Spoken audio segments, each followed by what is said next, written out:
因为超高龄社会趋势，这台南护专为着要提升学生未来去到病院甲诊所就业时阵所需要的台语能力，这回伫休热期间由校长带老师学生，这回拍台语版本的护理教学影片，希望让学生呢学到专业的台语医疗用词。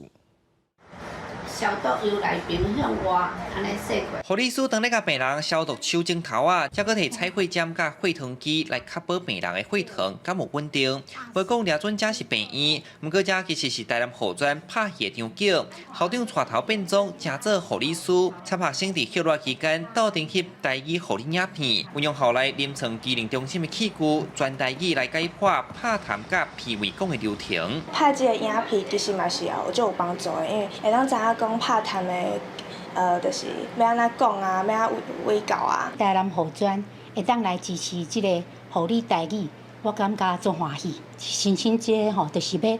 规个拢会当做全国的迄个台语的推广，会当互这个咱的护理的品质搁愈好。啊，毕竟咱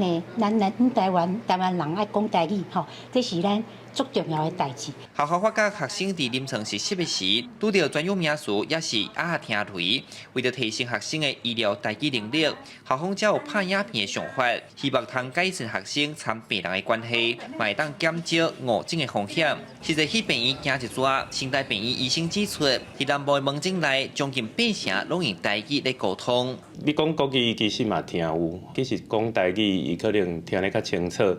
吼，啊，第二个就是讲伊会感觉较亲切，吼，会感觉讲哦，即个医生较会关心伊安尼，吼，啊，讲的伊个听有，吼。以后台语要安怎讲较专业？台南护专嘛请台语专家一句一句来指导。校方表示，课程袂当干那有医学英语，嘛要有台语版的，互未来整个医学界照护品质愈来愈好。记者李上台南采访报道。